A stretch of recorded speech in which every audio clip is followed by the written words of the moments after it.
evening. So I want to start out my talk by explaining something briefly. I realized that when I had talked about this before, I had not explained what kathana is. And kathana, the root word, means to be or to be born. And that's how the word takhanat, when I talk about an event. And I'm not talking about just something that happens to a thing. I'm talking about an event that happens to you specifically. Something that changed you. Something that took you from one way and pushed you another way. Kind of like a birth of a child, getting married, a death, something that happens that changes you. When I was 5, I know it didn't seem important at the time because I didn't have that thinking. I did not have that mentality or the vocabulary or the life experience. I was 5. And when I was 5, I made this painting in kindergarten. My first argument with the teacher. Not my last by far, but my first argument with a teacher who told me I can't paint mountains purple. Mountains aren't purple. They're not blue. They're not red. You have to be realistic. Well, we're all from the country here, and in Yakima Valley, we know that the hills can sometimes be lime green. Sometimes they can be blue. Sometimes they can be purple. They can be a whole bunch of different colors. So this painting actually went into an art contest here in Yakima at the convention center. And a lady from Sunset Magazine bought it. And when she heard the story, she told me that, I want you to remember something. And so I'm 5, I'm like, okay, sure, yeah, whatever. I'm just happy because she gave me money. And I don't even remember how much money. And that should have been important to a 5-year-old, but it wasn't. What I remembered, and I still have this piece of paper today, and I've taped it and taped it and taped it, and I still have it. And sometimes I lose it, and sometimes I re-find it. And then I think, God, I can't lose this piece of paper because it was just so important. She told me, be of more than ordinary significance. Now, when I was 5, I was like, all right, sure, no problem. Didn't have a clue what that meant to me at that time because I was 5. So life goes on, and this is a picture of me in a story that they were doing about me of art of resilience. And mind you, I'm a cancer survivor 4 times. So have I had takhanat? Yes. I have had 4 opportunities to look at life in a different way. The second time, well, first of all, the first time, in our tradition and culture, we don't say, I have. Because then you accept it into your life and it becomes a part of you. So I faced the challenge called cancer 4 times. But I still don't accept it. And that choice on the second time, when I called my sister and I told her I had a diagnosis, this is what the doctor told me. I didn't say I have it. I said, this is the challenge that I've been faced with. She told me, you didn't do something you were supposed to do the first time. So the second time I thought about that, I walked into work and I quit my job.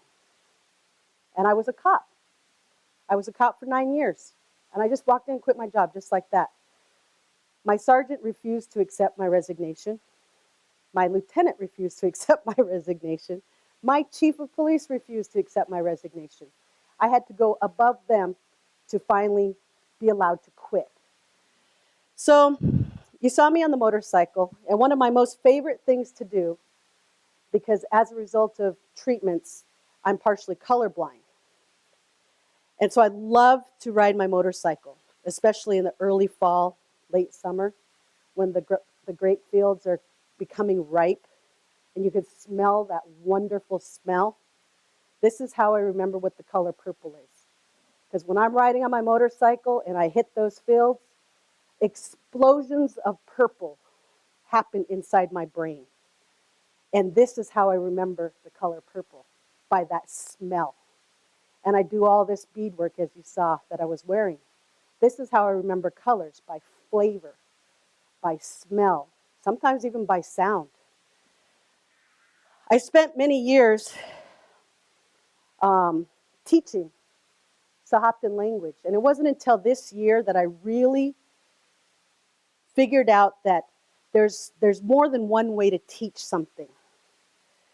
We have something that we call Itakana Shana Chishiwa, which is, how do I want to impact or be like water? Do I want to be like water? That's one of our teachings in our people, is that water is life. So how do I want to live like water? How do I want to be like water? What do I want people to know about me? And how am I going to influence their life? And what am I going to do about it? And you don't have to be anybody special. You don't have to be a teacher. You don't have to be a president. You can be just somebody. A life event happens when Takhanat, the way I can explain it is, everybody's felt lightning. Sometimes you feel that electricity. Sometimes it startles you and you get scared. Sometimes you think it's beautiful. Sometimes you smell it before it comes. Sometimes you see it or hear it before you actually see it. This is Takhanat. That feeling, that power. Sometimes you feel it in your gut. Sometimes it's an instinct. Sometimes it's something as simple as you go in the house, you're getting ready for work, you're grabbing your stuff, you walk out, and you realize, I forgot my keys. So you have to turn around, you have to go back, and you have to grab your keys. Sometimes you're going somewhere, you take a left-hand turn instead of a right-hand turn, but you ended up going the way you went for a reason. Maybe you were meant to avoid a situation. Sometimes we never know why things happen. And sometimes those paths lead you to the greatest of places. Sometimes those events or those things that happen, like this, for example. I was meant to go on vacation, and my truck broke down. So I had to turn around and go home. And when I was there, I got a call, and I got paged out. I spent 26 years being a wildland firefighter. So I'm like, well, I can't go on my vacation anyway because my truck's broke down.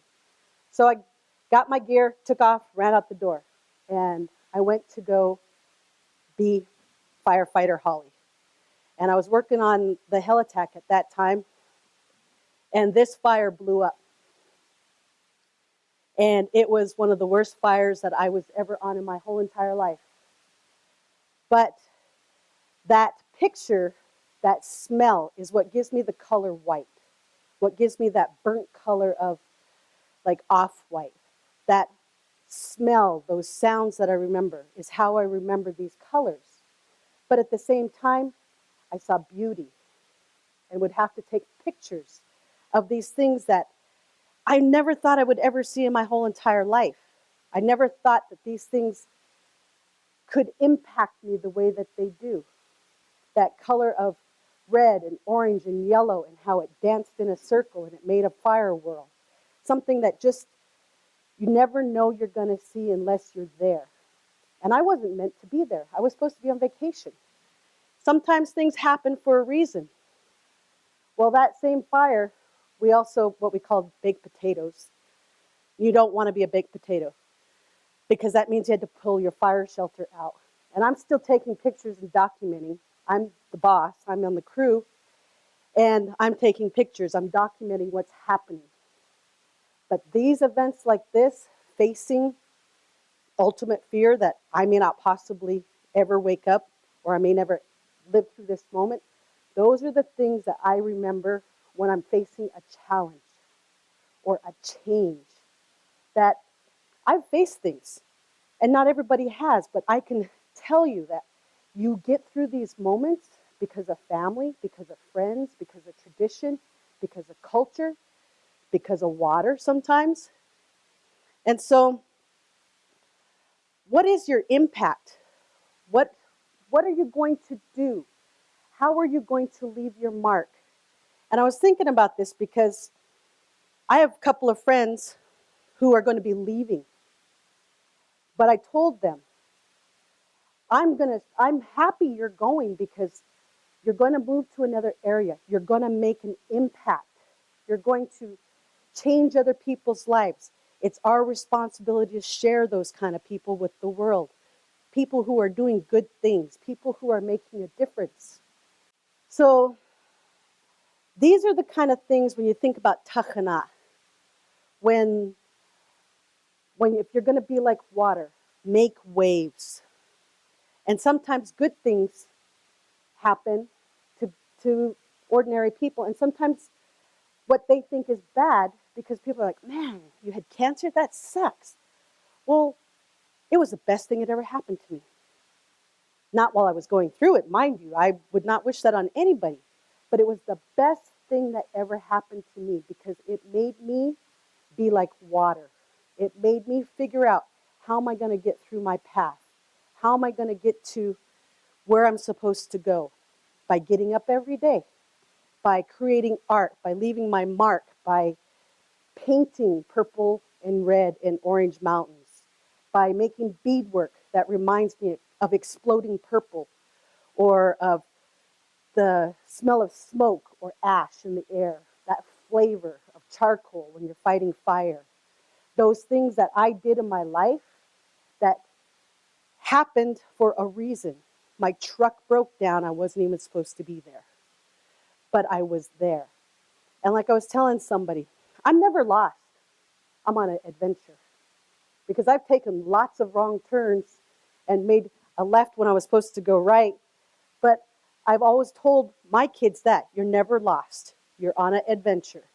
And you have the duty and the responsibility to live like water, to make your ripples. Sometimes they're small, sometimes they're big.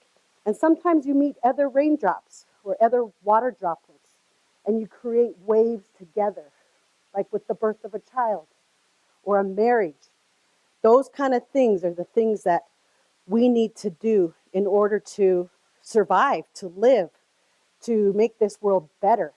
And that's kathana, an event that happens, that changes you, that bumps you into somebody else, and you meet them, and you create something good, something big, something small. Sometimes it's just a friendship, but that friendship is there for a reason. And you can be far apart, or you can be close together. And that's kathana.